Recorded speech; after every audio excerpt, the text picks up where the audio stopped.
Every disease is a collection of symptoms. For example, if one presents with a dry cough, fever, shortness of breath, chest pain, and fatigue, it indicates a case of pneumonia. If we go as far as to identify the presence of a pathogen or observe physiological damage to an organ, the diagnostic is even more likely to be accurate. But there are cases where every known symptom of a disease can be present, and, owing to our limited sphere of knowledge as finite beings, we still end up misdiagnosing it. So what's actually happening here? Essentially pattern recognition. A certain array of symptoms occur together and point to an apparently recurring phenomenon across different patients, or indeed, temporary remissions in the same patient. Each disease is, at bottom, a picture emerging through the triangulation of many individual observations. This picture we describe as a negative overall state and consider similar enough to previous cases to call it by the same word concept. If it were merely a deviation from the norm without any clear disadvantage or discomfort, we would regard it only as a quirk and not a disease. Strictly speaking, all word concepts arise by such a process of triangulation, using sense data and inductions to categorize a tiny piece of reality into something we can possess in thought. If you want a more detailed analysis of how this works, see the video on screen now. As will be discussed later, viewing diseases in this more theoretical, philosophical way can be a very helpful abstraction, in contrast to more tangible concepts which can be readily isolated by human cognition or technology, such as a pathogen or a tumour. For now, you may simply take note of this dynamic. With empirical studies, we can begin to take certain patterns and test different approaches to treatment each time it arises. How long before the symptoms go away? What mortality rate is observed across sufficiently large data points with different approaches? We might even go to a microscopic level to begin speculating about why a certain treatment works and deduce even more powerful refinements of the methodology on that basis. In the same spirit, there are states we consider normal or optimal, which we seek to preserve by the same empirical approach. Now, these are all descriptive claims about what we might broadly call medical science. Ostensibly, this field is aimed at the improvement of health. However, it would be naive to think that all of the activity within the field is therefore in service of such an end, or is even motivated by it. For example, many of the people who make up the medical systems of various countries enjoy the benefit of a large paycheck and the social prestige of being credentialed. Many feel empowered by the moral standing it projects. For darker examples, one can observe particularly severe historical cases in which physicians have intentionally compromised treatment. They used medicine as a means of punishment or experimentation rather than healing.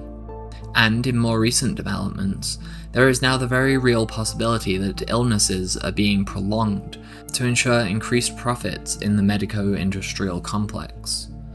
We have here a first tier of complication for a society organized around higher order values. It must constantly manage the complex little pieces that are to be arranged to bring them about. And these are prone to abuse its mandate or be motivated by petty interests. Whoever has most interest in producing the higher order value must manage the human resources, and for those who don't know, that technically means managing the humans as resources. A second complication regards definitions. Even the act of defining health is not entirely a simple matter, mainly because of the relativity and subjectivity of producing our value standards. A healthy person in the modern day would be relatively unhealthy in terms of fitness, relative to a hunter in prehistoric times, but they may nonetheless live longer due to principles of hygiene, let alone the less common exposure to predators. Statistical averages and qualitative standards move, quite literally in the case of diagnostic criteria, while the scales must be constantly balanced to reflect modern conditions. Even in physiological science, the suggestion that a person should be able to run, say, 1 kilometer without tiring to be considered healthy is somewhat arbitrary. Why not 10 kilometers? Why not 100 kilometers? At some point, a judgment must finally let itself become subjective, unjust, even arbitrary at a certain scale. Luckily, for the sake of our survival, we as humans have ventured to make some sweeping statements about the qualities we want. Only a recent sophistication of the intellect made it necessary to state reasons for why we wanted one thing or another. Case in point, a longer lifespan is generally preferred.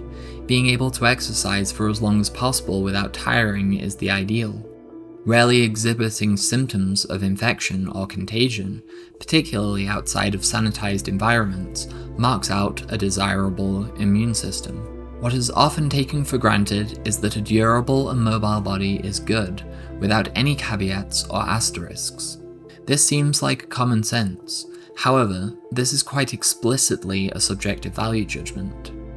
While a biologist might say that this is a natural instinct and justified on that basis, this itself shows a reverence or valuing of nature as such, not health as such. Similarly, a humanist may say that a powerful body guarantees more life, either in the extended or reproductive sense, but this makes life the higher order value, and the body only a means to that end. The question must be asked, why not prefer everything that seems opposed to nature, or to prefer death or non-existence? Though less common, many genuinely wish for a broken or deceased body, perhaps arising out of some sense of guilt and need for self-flagellation, perhaps because certain body parts are considered sinful, leading to certain mutilative practices, such as seen in ancient Gnostic cults. Perhaps the hope is to escape early into an afterlife, bring forth non-existence, or justify enjoying the hedonistic pleasures of life without being burdened by the future. In these myriad cases, the concept of health itself is recentered almost entirely in the psychology of a person.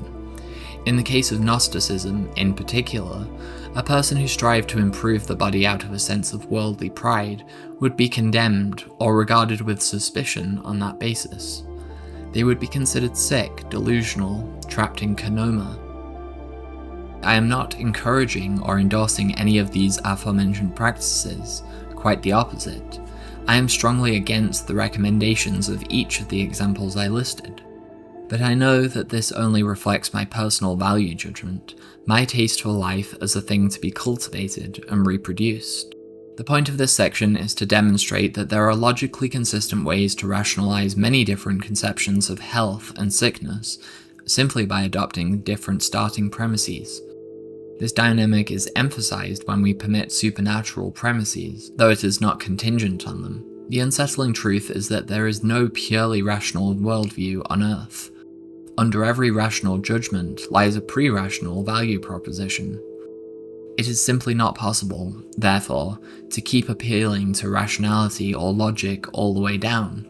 At some point we will hit bedrock and be forced to make a judgment. But let's assume that we wish for health in the conventional sense, and let the love of life be our North Star. The means for obtaining it are immediately constrained by material conditions we live in.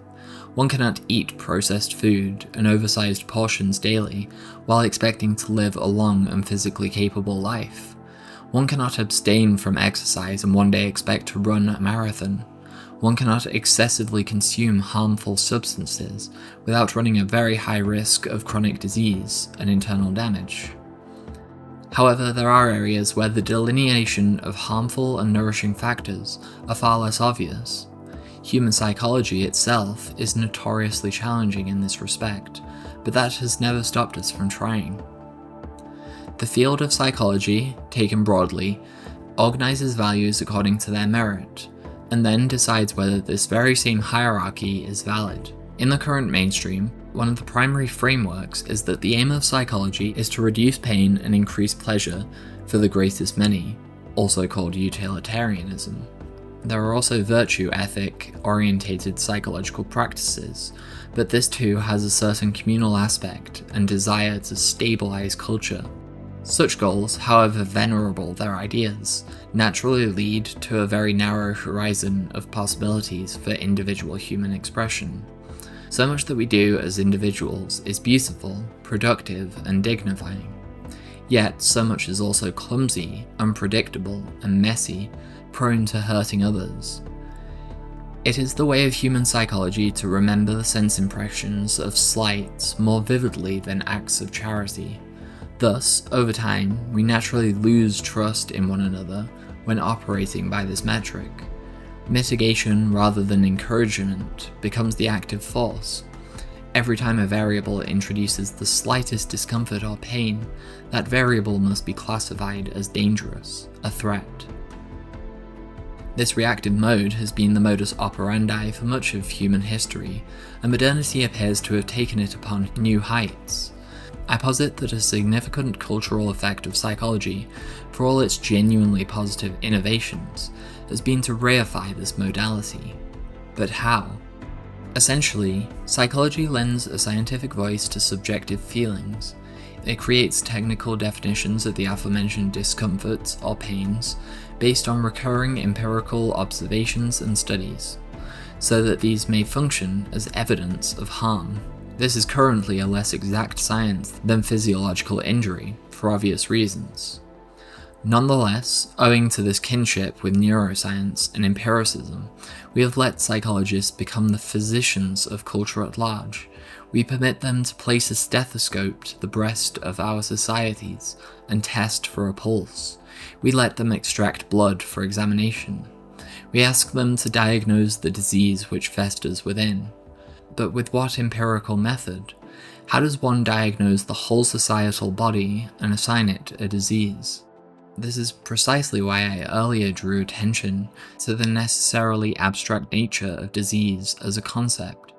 Even when dealing with tangible afflictions of the body, the totalizing abstraction of a disease is elusive. We destroy cells, kill pathogens, feed the body the nutrients it needs, but we never escape the dice throw. There is no guarantee that any of these methods will be the cure. Psychology is an even vaster landscape. The unconscious seems to retreat further off into the horizon every time we take a step forward. All this to say, psychologists are not omniscient. They err, for they are human. And now we see that, for reasons previously discussed, they tilt in the direction of cutting away and cauterizing, rather than building up. They become ever more granular in their solutions. They trust less with every edge case they observe, and are prone to be swayed by the most extreme examples, not the mean. Despite the hopes of many psychologists to cultivate human flourishing, they often fail to see more than a few feet, and cause more damage on that account. The most exceptional cases become the object of policy, and ordinary life must reorganize itself around them. The absurdity of such limited thinking is reflected in the heavy-handed shifts in language and speech which have, in some recent cases, been given the full force of the law. By attempting to reduce discomfort for ever smaller subsets of society, it is often the whole body of society which suffers. Now, the stuffy air of censorship fills every lung, and the joy of free-flowing thought is rare. Self-consciousness must become overwrought as it tries to onboard an exponentially growing list of forbidden terms, forbidden behaviors, forbidden thoughts, forbidden feelings. A field conceived through a deeply reverential love of the unconscious has now become its greatest opponent. This would be of little concern if psychology was still a fringe, esoteric field. However, in modernity, it holds immense sway over policy in human enterprises. Its ability to dictate laws about speech on the basis of psychological harm is indicative of this. What makes it a uniquely dangerous field is not this persuasive power as such. It is that the field has now been established on a principle which rejects hierarchy. Compared with its relatively low barrier to entry as a common path of study, it has a disproportionate power in society. Why? Because its entire lingo has piggybacked on the success of science. By using the language of health and pathology instead of the words good, bad, and evil, moral dictates are transmuted into a science. And science, having established itself over long centuries as a genuinely active and vital force in the world, has the rhetorical advantage of carrying any value judgment up to the heavens. In conclusion, the use of the word health in psychology is already smuggling in a great many implicit values. It hides moral rhetoric behind the veneer of science. It increasingly attacks or makes undignified anything which is opposed to its own judgments. And eventually, it becomes so enculturated that it makes anything outside of psychology's moral order appear not only as a difference in worldview, but unhealthy and potentially worthy of disgust. By applying the language of pathology too freely, such as attaching it to a whole ideology, and especially to specific ideas, one is misunderstanding what disease really is. Or, to be a little more cynical, one is using disease as a pretext to give greater weight to one's convictions. To restate with force, a disease is not a single symptom, but an array of symptoms. It pertains to the relationships within the body which are collectively determined to be a negative state, and this value judgment makes it particularly vulnerable to linguistic manipulation. Case in point, even pregnancy was once considered a disease on account of its debilitating aspects. My caution, therefore, is to be wary of making or accepting pathological claims without proper scrutiny. Before agreeing with a diagnostic on a society, ask first, does this display sufficient symptoms? Then ask, are these symptoms truly detrimental in the greater context? For comfort is often the harbinger of destruction, and the warmest sun can produce the most frightening storm. The same pathology would be, to one age, the clap that brings the avalanche, and to another, the seedling for a flourishing empire. And whoever so fails to observe this fact is likely to go astray.